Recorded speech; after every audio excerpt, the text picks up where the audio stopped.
So therefore our actions every day is very important. And our actions are related to nature, to the whole cosmos. So what one does doesn't just affect themselves, it affects other people and it affects the whole universe. We studied water during solar eclipses and when comet Schumacher-Levy was passing, in those periods of time. And it turned out that a tissue culture in water, when a solar eclipse is in the offing a week ahead of time before the eclipse, when everything is still far ahead, it already begins to fade. The water showed a direct connection to the event.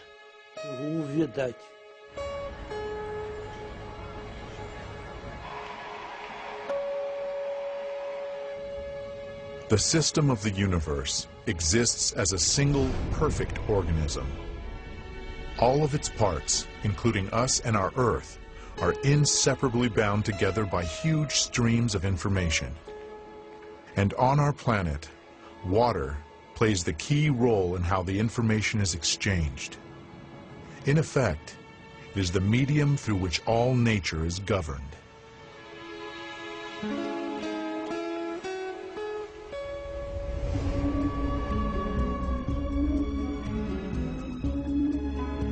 The Chinese chronicles tell about the Taoist hermit Shang Xun, who is known to have met repeatedly with Genghis Khan for lengthy conversations.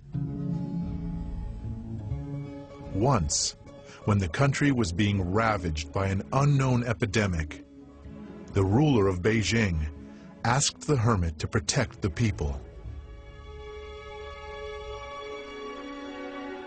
He prayed, and the sickness retreated.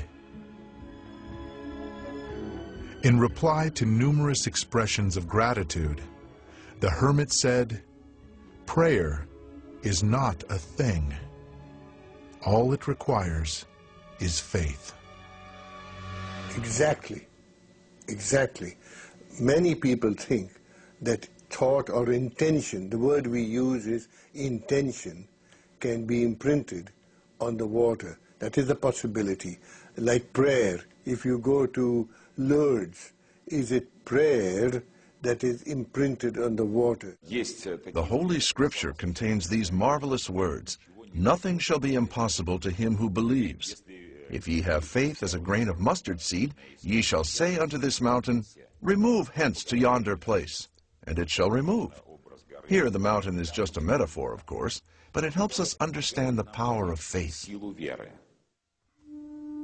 All of mankind's sacred books contain stories about people who were able to create miracles because of their profound spiritual knowledge. Legend tells us that the sea parted before Moses because of his unflinching faith that the Lord would not abandon his people.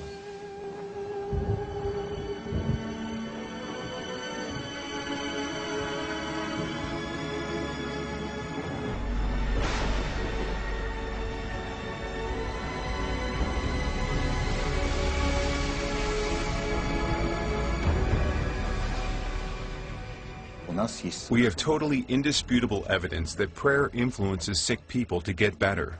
And it's caused absolutely fantastical recoveries, such as the spread of gangrene suddenly stopping in a person who already had it. With holy water, when it is poured over sick animals or a dying plant, they revive. Those are the facts, and no physical chemist currently is able to understand it. They simply can't. January the 18th. It is the eve of the Orthodox Feast of the Epiphany. 2 flasks are filled with ordinary tap water. Early in the morning, one of them is set inside the church, near the vessel over which the sacrament of sanctification is to be performed. Every year on January 19th, the faithful and even non-believers hurry into churches to pick up some of the baptismal water. It is believed to possess extraordinary properties. In order to confirm or refute this, the 2 flasks were taken to the laboratory for study immediately after the service. Here, the water was frozen in a cryogenic chamber and photographed under the microscope.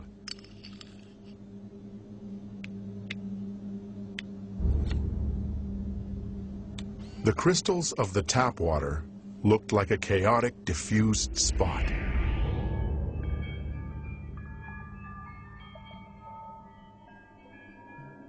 While the water that had been in the church had the rectilinear symmetrical form of a six-pointed star.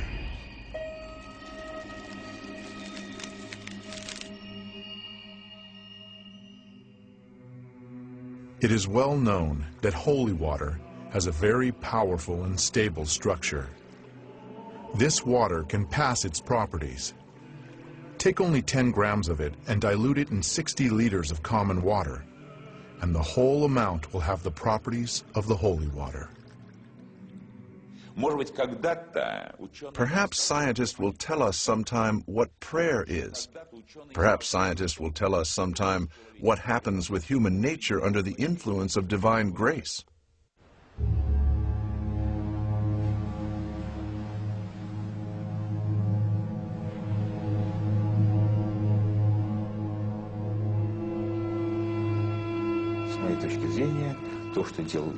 In my view, what Jesus did represented an informational influence on the water. He acted with his spirituality. He acted through higher spiritual powers. And it is now quite reasonable to imagine changing water in such a way that it would become fairly firm.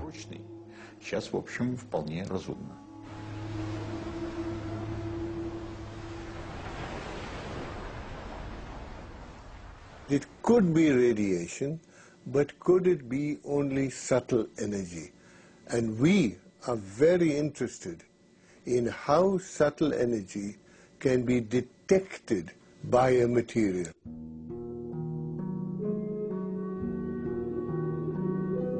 In our time, everybody is sure that weather on the planet is determined by cyclones and anticyclones. We accept the weatherman's daily forecasts as inevitable. Actually, we are waiting for water to make its appearance. Evaporating and turning into whimsical clouds and towering thunderheads, it creates the architectonics of the sky.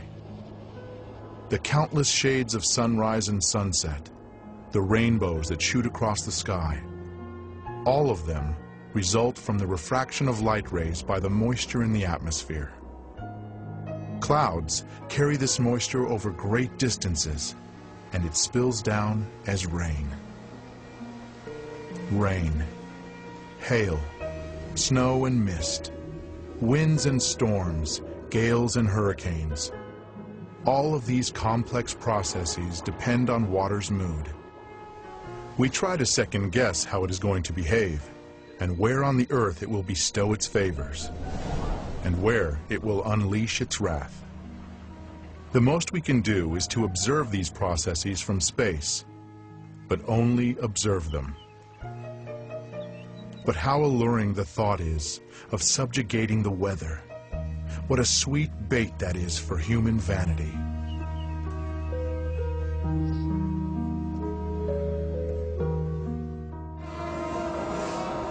Many peoples have preserved the practice of influencing weather and atmospheric phenomena. These rituals are carefully passed down, unchanged, from generation to generation.